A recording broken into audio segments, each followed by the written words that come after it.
Midnight Soul Serum. Hey, welcome back, everybody. I'm your host, Mac Black, Midnight Soul Serum. Today's episode, we're going to take a trip to Jacksonville, Arkansas. And the subject is the Superfund site Vertet. Growing up there, you know, you always heard stories about this site. You know, it was one of the nation's most hazardous waste sites in the country. You know, they had all this stuff about cleanup, you know, how many years it took to clean it up. It was a World War II era facility. You know, like you can, if you look this up and start getting into it and you start seeing how many times it changed hands, who was responsible for what, and then the toxic chemicals, the dioxin that was produced there, that was made there, you know, it's like it just became a huge mess, you know, like 1979, 1980, you know, come to find out that companies have been not disposing of barrels of this chemical waste. They have been burying it in the soil. Not only that, not the containers that they buried, but even the ones that they had hundreds of barrels sitting out open to the elements that had been leaking for nobody knows how long. So, you know, this goes on, and around about 1989, after 10 years, it's supposedly all cleaned up. Now, we're talking about a 193-acre facility, which they sold some of that off, you know. And so if you go there now, and this has always been like this, I grew up there, the neighborhoods actually back right up to the site. They back right up to it. And it's like, so wait a minute, you know, because these chemicals, they go to, uh, they cause cancer. There's a whole list of health issues. I was just looking at it and lost my place. But anyways, you know, the health issues of dioxin are bad. You got birth defects, you got spinal bifida, and it's just like they were just burying these drums of toxic waste and just letting them leak out, sit outside. You know, they abandoned it. It went bankrupt and it just disappeared like nobody cared. So, like I was saying, you have one part of an apartment complex, which, yeah, it's the projects that backs up to one side of it, but then you have a whole neighborhood that backs up to another part of it. And growing up there, like in the late 80s, even before the supposedly 10-year cleanup was done, you know, um, friends that I went to school with, people I went to church with, they hunted and they fished.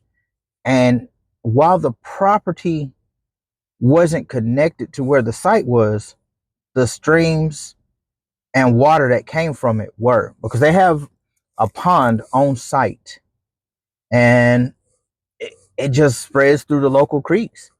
So you would hear these stories, you know, somebody would go hunting and they would shoot like a rabbit or a squirrel, even a deer. And when they would go to skin them and gut them, when they would open them up to gut them, they always, and I heard this story numerous times, they said it resembled the same color of like a green radiator fluid, you know, and like the meat was just bad, the insides were bad.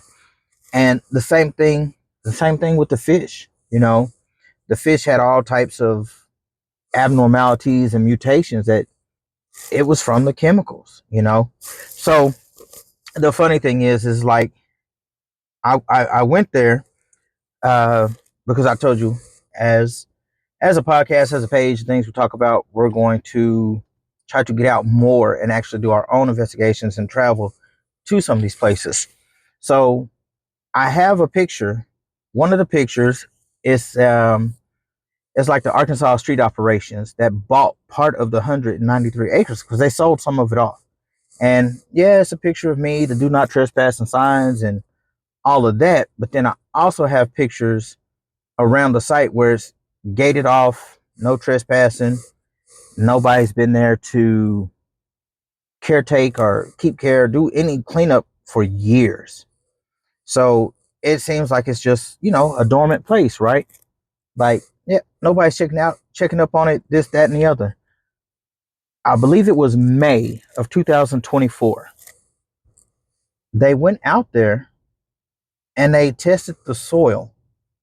And in some areas, the contaminants were at an acceptable level. And in other areas, they were way past the acceptable level and they were failing. This is 2024. This is just last year, and it just blows my mind that people don't know more about this site. Now, I do have a better number. In 1987, when it was abandoned, there was 29,000 drums of chemical waste. Most of those had already corroded. 15,000 of those drums were left outside. So that right there lets you know how serious of a problem this was. And, even in 1994, you think burying and just leaving them is bad enough. They were burning the barrels. They burned 23,000 drums. That's like estimated 23,000 drums of chemical waste that's just going up in the air. And I don't know if it was demolished, taken down, or just crumbled, but I was unable to get the photos of the smokestack. That's what I really wanted to show for this episode. I wanted to get more pictures, but of course, a lot of these places are monitored with, the silent alarms, hidden cameras, and it's like no access. Not that I even would want to put myself in contact with the chemicals that they have going on. And it's like, man, I wish I could have talked to some of the residents and just asked them, like, how do you feel living right next? I mean, when I say right next to it, some of these people's backyards were the chain link fence with the no trespassing signs. Like cul-de-sacs and dead ends, the end of the street is literally a chain link gate with the no trespassing signs for the Vertex site. So it's like, I don't know if all these people have lived there for years and they just decided to, deal with it, accept it, and it's just like, and even on this site that I'm on, okay, even the EPA site says that they finally started testing again in May 2023. But like I said, on another site, it already says that they were beyond unacceptable amounts. So it failed. And it's just like, here we are, how many years later? Because this thing opened up like, man, 1948, something like that, 1949. And it's just like, who knows what all was there? One of the chemicals they used, that they used to spray the rice fields with, was the same chemical that they used in Agent Orange.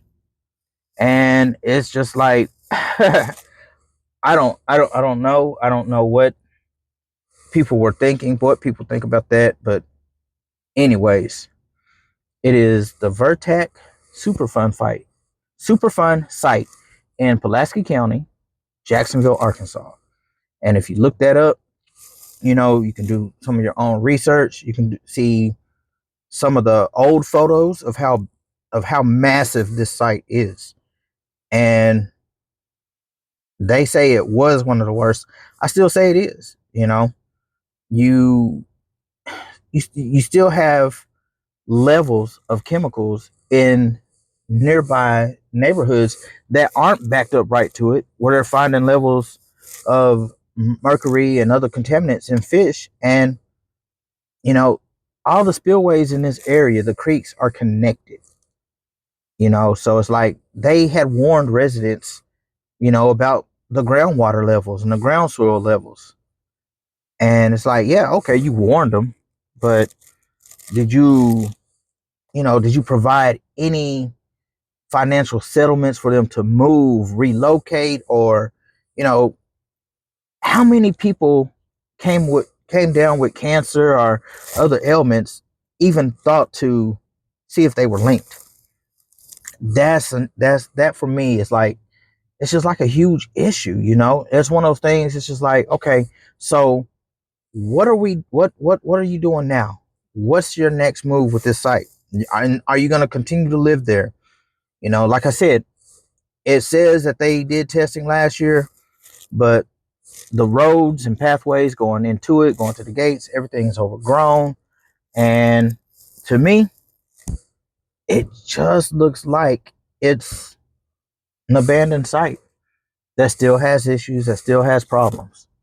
And, you know, just like anything else when it comes to chemicals, they don't just disappear.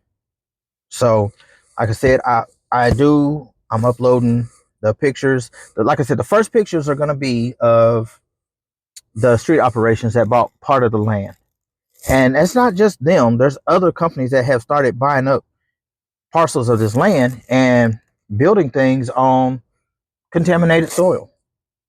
I'm gonna, and the next pictures, the rest of the pictures are gonna be me, you know, and pictures of the gates out there on site in Jacksonville, Arkansas, doing more for the podcast, doing more of what we do. And I think you'll love the next episode as well, because it's in another state, different place, different type of investigation.